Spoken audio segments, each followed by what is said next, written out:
Assalamualaikum warahmatullahi wabarakatuh. Kembali lagi dalam mata pelajaran Project IPAS.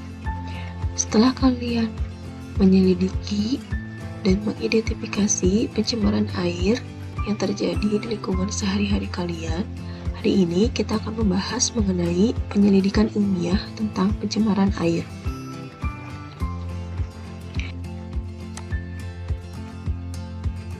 Warga di sekitar Kelurahan Tugu Selatan, Koja, Jakarta Utara mengeluhkan kondisi air tanah di lingkungan tempat tinggal mereka yang terasa asin.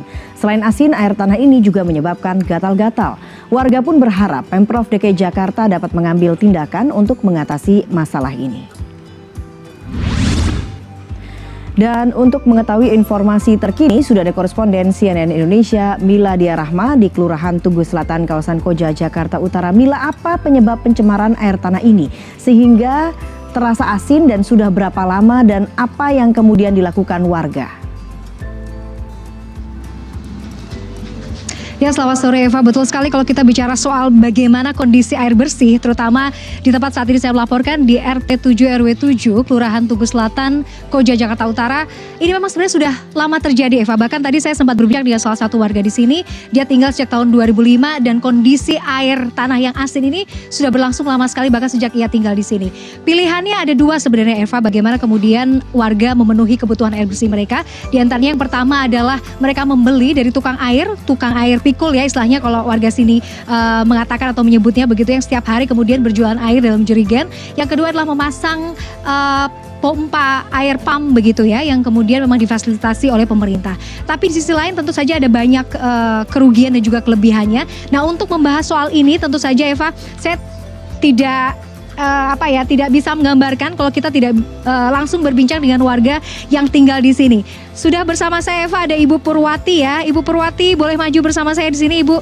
Ibu ini adalah salah satu warga di RT 7 RW 7 di Tugu Selatan ini yang memang tahu betul sudah lama tinggal di sini lebih dari 20 tahun, paling tidak tahu kondisi air bersih di sini. Ibu Purwati boleh cerita nggak? Kalau Ibu menyebutnya kan air sumurnya air asin gitu ya. Seasin apa dan sudah berapa lama sih Bu kondisi ini terjadi? Ya udah, pokoknya semenjak masuk di Tanah Merah tuh emang kondisi air di sini tuh emang asin begitu. Nah terus ya kalau buat masak ya memang beli itu dulu, belum kita masang pump beli. Tapi udah masang pump juga kayaknya banyak begitu. Nah, iya. Kita bicara soal air sumurnya ini ya. Ini air sumurnya ya Bu ya? Iya, ini air asin, Oke, ya. saya sih pengen nyobain ya Eva ya. Apakah memang seasin itu yang seperti yang diceritain oleh Ibu? Ya betul, memang terasa asin. Tapi selain asin saya lihat di sini kalau dia lama gitu Bu, misalnya ditampung begitu, apakah memang secara warna juga berubah, warna kuning atau seperti apa Bu? Iya, tapi kalau ini bening, nggak berwarna. Kadang-kadang itu nyampe sebelah itu ya ada itu. Kalau misalnya ngisi sore, besok pagi dia kuning, terus oke. berminyak. Oh, berminyak. Iya. Waduh. Nah, selain kemudian rasanya yang asin, kemudian dari segi bentuknya atau secara fisik dia agak berminyak gitu, baunya juga berpengaruh nggak? Ya kadang kalau lagi air got ini penuh, bau banget. Hitam, bukan cuman bau, hitam ya air got lah begitu. Oh, jadi baunya bau air got begitu. Air got. Oh, oke. Nah, Ibu pilihannya kan kemudian Ibu ngambil solusi untuk ya udah saya pasang air pump aja. Tadi Ibu cerita. Nah, sementara misalnya kalau untuk biaya pasang air pump kan nggak murah. Iya. Berapa sih Ibu harus mengeluarkan biaya berapa itu? Tempo hari 23 kalau nggak salah. 2,3 Iya apa ya? 23. Jadi 2,3 juta untuk instalasi aja. Setiap bulan hitungannya Ibu habis berapa? Kalau per bulannya standar tuh 150-160. Kalau kecuali kalau ada saudara, ada keluarga main, itu ya bisa lebih. Jadi dengan hitungan 150-160 itu masih masuk murah? Ya gimana tuh ya? Ya mungkin kalau lagi nggak ada duit ya, pusing nggak ada duit buat bayarin. Nah, oke, hitungannya mungkin masih, kalau kalkulasi Ibu masih masuk dalam hitungan lah ya, masih masuk kantong. Tapi sebenarnya ada kendala nggak dengan menggunakan air pump? Artinya kalau dari alirannya lancar nggak atau malah mati-mati juga? Mati-mati, banyak mati-mati Mbak, banyak mati-mati. Iya. Sehari itu pasti mati atau gimana? Pasti. Pokoknya malam misalnya nyala itu jam 3-an. Kadang kan malam bangun tuh ya. Nanti sampai jam 5 udah mati itu. Oh, oke. Udah mati jam 5. Nah, Kalau kemudian air PAM mati, berarti kan pilihannya sama seperti tadi saya lihat juga warga beli dari tukang pikul lah ya, tukang pikul air itu. Kalau misalnya beli dari tukang pikul itu Bu, ibarat kata ini kalkulasi aja, Ibu nggak usah pakai PAM. Ibu bisa habis berapa tuh kalau beli dari air tukang pikul itu? Sehari kalau beli ya, kalau semua pakai air PAM beli itu bisa habis 20.000, 30.000 habis. Kalau sebulan bisa Buat mandi ya. 300-400. Iya. Apa sih harapan Ibu? Siapa tahu nanti ditonton oleh Pemprov DKI Iya. Jakarta. Harapan saya sih sebagai warga Tanah Merah ya pengennya tuh pemerintah turun tangan lah gitu supaya warga Tanah Merah tuh biar enak ke airnya lancar gitu. Yang juga bersih gitu ya Bu ya, nggak cuman nggak cuman lancar tapi juga bersih dan sesuai standar kesehatan. Iya. Mumpung saya inget nih standar kesehatan, kalau misalnya Ibu mandi atau mungkin anak Ibu mandi pakai air asin gitu, kadang suka ngaruh nggak sih di kulit, gatel kah atau apa? Busik begitu, busik oke. ya. Terus busik terus apa licin, terus di rambut itu kayak kaku gitu. Oke, nah saya suka lihat kadang-kadang beberapa anak tadi sempat lagi main gitu, mereka tuh kulitnya seperti biang keringat tapi digaruk jadi luka. Apa kayak gitu juga nggak sih Bu? Mungkin pengaruh ya bermain iya, tambah air mandinya air asin itu juga iya. Oke, baik kalau gitu. Baik Ibu Purwati, terima kasih banyak. Mudah-mudahan suara Ibu ini bisa mewakilkan ya warga di sini dan ini bisa menjadi hal yang ditindaklanjuti. Terima kasih banyak Ibu. Itu tadi Eva sedikit gambaran ya bagaimana kondisi warga. Ini baru 1 RW ya, dan ini bisa jadi menggambarkan bagaimana kondisi di wilayah utara Jakarta. Kalau kita Setelah kalian mengamati video tadi, apa sih yang kalian pikirkan mengenai pencemaran air yang terjadi di Jakarta Utara tersebut? Apakah ada dampak dari pencemaran air tersebut? Lalu, bisakah kalian analisis apa sih penyebab terjadinya pencemaran air?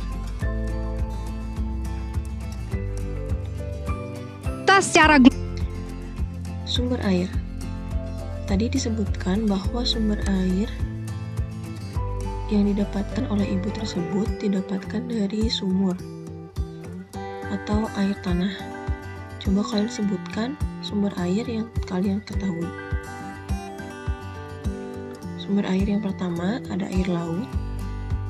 Air laut diubah menjadi air tawar dengan menggunakan teknologi tinggi, yaitu dengan filterisasi dan destilisasi, atau nama istilah sederhananya adalah penyaringan. Yang kedua ada air hujan. Proses penguapan air di permukaan bumi sudah tercemar dan air hujan yang turun juga tercemar oleh polusi udara, sehingga air hujan bersifat asam. Yang ketiga ada air permukaan. Semua air yang terdapat di permukaan tanah, diantaranya sungai, rawa, dan danau. Yang keempat ada air tanah, yaitu sumber air yang berasal dari air tanah atau sumur yang dipompa keluar untuk kemudian ditampung dalam penampungan air. Perhatikan video berikut ini.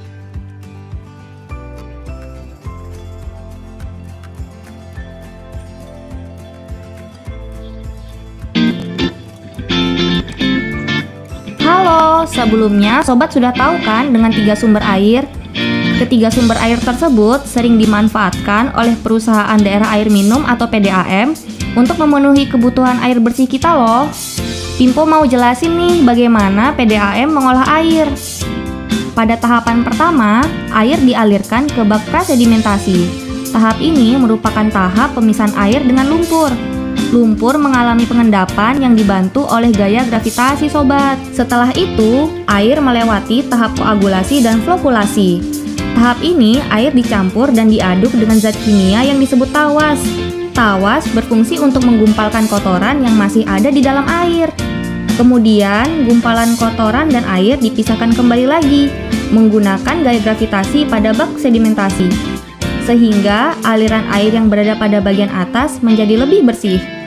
Setelah dibantu oleh gaya gravitasi, kali ini air disaring dengan saringan pasir dan kerikil untuk memisahkan mikroorganisme dan kotoran kecil yang tidak terpisah pada tahap sedimentasi.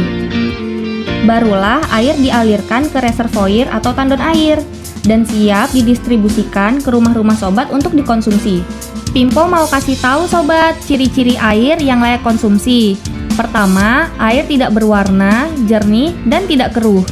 Kedua, air tidak berbau. Dan yang ketiga, air tidak berasa. Apabila air berwarna, berbau, dan berasa, kemungkinan air tersebut sudah tercemar, sobat. Air yang baik adalah air yang tidak asam. Tingkat keasaman atau basa dari air bisa diukur melalui nilai pH. Nilai pH normal di antara 6 hingga 8. Apabila nilai pH kurang dari 6, disebut asam. Dan sebaliknya, jika melebihi 8, disebut basa. Air yang baik mempunyai nilai pH 7, sobat. Selain itu, air yang baik adalah air yang mengandung mineral seperti besi, mangan, dan mineral lainnya. Dalam jumlah kecil, zat besi dibutuhkan oleh tubuh sebagai pembentuk sel darah merah. Namun, jika kandungan zat besi di dalam air melebihi batas, akan menimbulkan gangguan pada tubuh. Selain itu, juga dapat berpengaruh pada perabot rumah tangga. Misalnya, keran air dan pipa akan berkarat dan menimbulkan warna kekuningan. Mangan bersifat beracun, sobat. Jika kandungan dalam air terlalu banyak, dapat mengganggu organ pernafasan. Standar kualitas mangan ditetapkan pada ukuran 0,05 hingga 0,5 mg per 1 liter di dalam air. Untuk menghilangkan besi dan mangan, air dapat dioksidasi dengan oksigen. Caranya dengan membuat percikan air kecil-kecil dan mengalirkannya kembali ke bak penampungan. Oh iya, satu lagi, Pimpo hampir lupa. Selain itu, air yang bersih tidak mengandung banyak bakteri E. coli. Kelebihan bakteri E. coli akan menyebabkan penyakit diare. Nah, untuk memastikan bakteri E. coli mati, kita dapat merebus air hingga mendidih, sobat. Gampang kan? Sudah tahu kan, sobat, gimana cara mengolah air hingga ciri-ciri air yang layak konsumsi? Tetap gunakan air dengan bijak ya, sobat, demi kesehatan kita dan lingkungan kita. Pimpo mau pamit dulu nih. Bye-bye.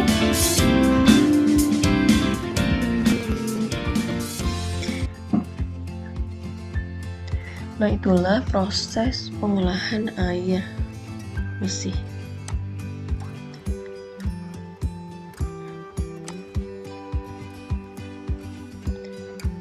Berdasarkan video tadi, standar baku air minum ada persyaratan fisika, persyaratan kimia, dan persyaratan biologi.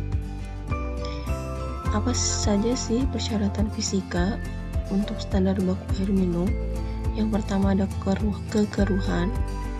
Kualitas air yang baik adalah jernih atau bening dan tidak keruh. Batas minimal kekeruhan air layak minum menurut Permenkes adalah 5 skala NTU.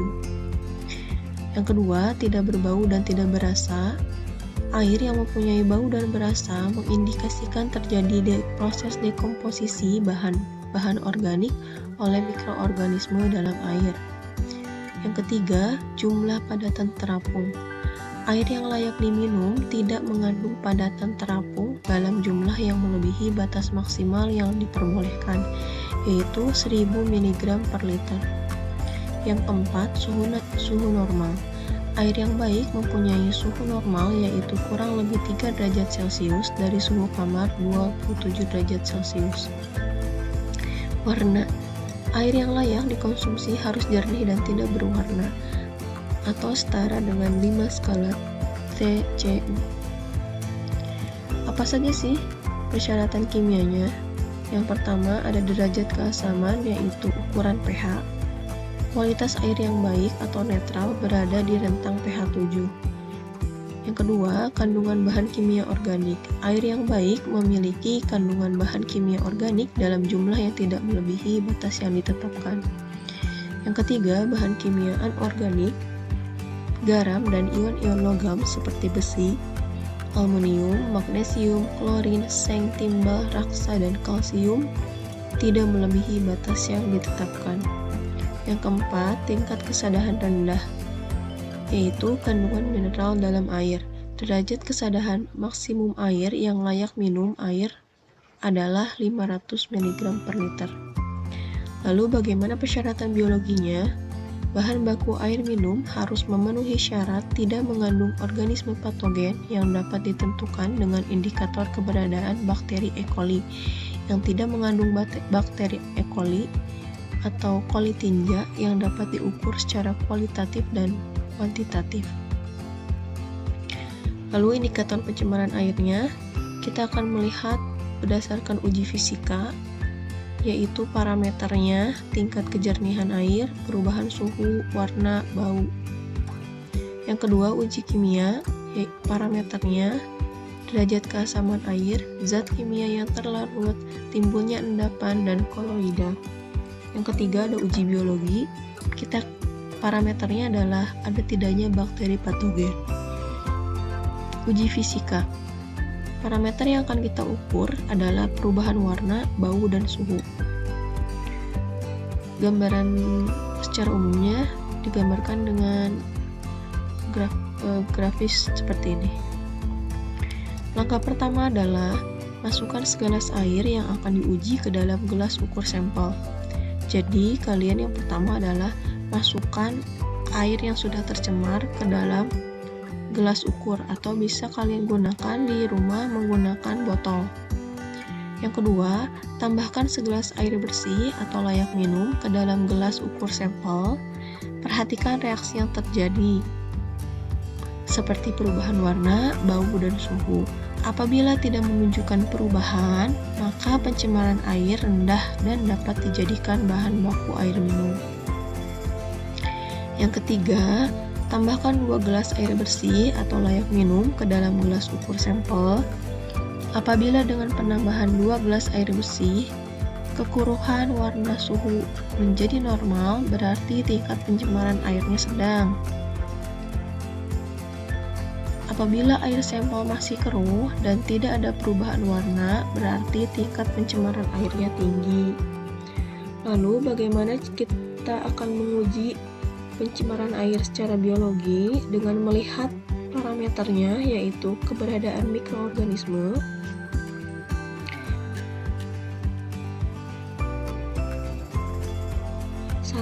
yang pertama adalah masukkan air uji ke dalam gelas tembus cahaya, kemudian tutup rapat. Jadi yang pertama adalah kalian tuangkan air yang sudah tercemarnya ke dalam gelas yang bisa tembus cahaya, kemudian tutup rapat. Lalu, letakkan gelas tersebut di tempat terbuka dan terkena cahaya matahari selama 5 hari. Yang ketiga, setelah 5 hari, periksa kondisi air tersebut. Apabila terjadi perubahan warna dan gumpalan putih seperti lendir, disimpulkan kualitas air tidak layak dijadikan bahan baku air minum. Jadi nanti kalian membandingkan 2 gelas, yang satu diisi dengan air layak minum, yang satu diisi dengan air yang sudah tercemar. Lalu tutup kedua gelas tersebut, lalu simpan kedua gelas tersebut di tempat yang terkena cahaya matahari. Ingat, gelasnya harus tembus cahaya. Yang ketiga, ada uji derajat keasaman atau pH dengan indikator universal alami, yaitu kunyit.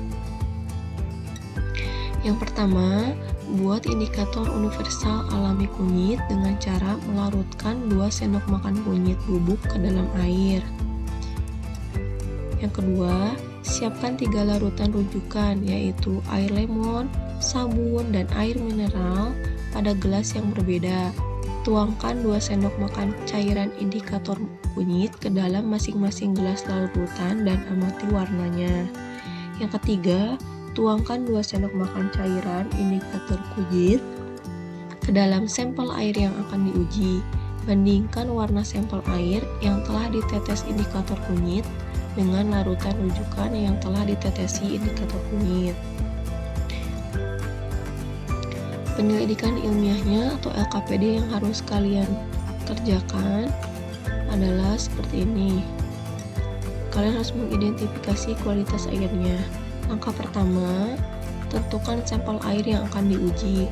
Air sampel diambil dari lokasi pencemaran air yang telah diidentifikasi pada LKPD pertama, pencemaran air. Yang kedua, identifikasi parameter yang perlu diketahui. Tadi sudah dibahas bahwa uji fisika kita akan mengukur atau melihat mengenai perubahan warna dan rasanya. Kalau uji kimia kita akan melihat derajat keasamannya atau pH-nya. Uji biologi kita akan melihat keberadaan mikroorganisme yang terkandung pada air tercemar. Lalu langkah selanjutnya, lakukan uji fisika, kimia, dan biologi. Kalian boleh menggunakan atau melakukan uji fisika, kimia, dan biologi yang telah dibahas sebelumnya. Atau kalian bisa melakukan uji fisika, kimia, dan biologi dengan cara yang berbeda yang belum dibahas oleh gurunya. Yang keempat, tuliskan hasil pengamatanmu. Nah, rangkumannya seperti ini. Jadi parameter yang perlu kita ketahuinya ada derajat keasaman pH pada uji kimia, ada warna dan bau air pada uji fisika, dan akan melihat adanya mikroorganisme dengan ditandai dengan adanya lendir atau tidak pada uji biologi. Kalian bisa melakukan uji fisika, kimia, biologi dengan cara yang berbeda dari yang telah diajarkan oleh gurunya. Lalu deskripsikan hasil pengamatan kalian, sertai dengan gambar hasil identifikasi kualitas airnya. Nah, ini tampilan LKPD yang kalian harus kerjakan.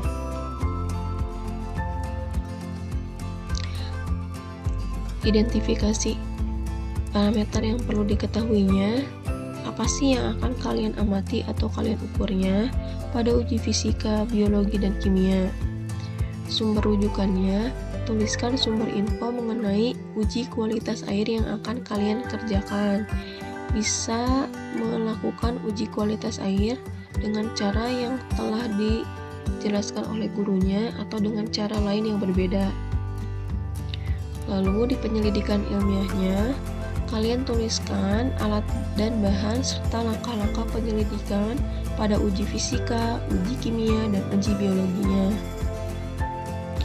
Lalu pengumpulan datanya, tempelkan foto hasil pengamatanmu. Pada analisis data hasil penyelidikan, kamu deskripsikan atau kamu ceritakan hasil pengamatanmu. Berdasarkan hasil pengamatanmu, analisis bagaimana tingkat pencemaran airnya. Apakah termasuk tingkat pencemaran air rendah, sedang, ataupun tinggi. Terima kasih. Selamat melakukan penyelidikan ilmiah. Jika ada yang ditanyakan, silahkan hubungi gurunya.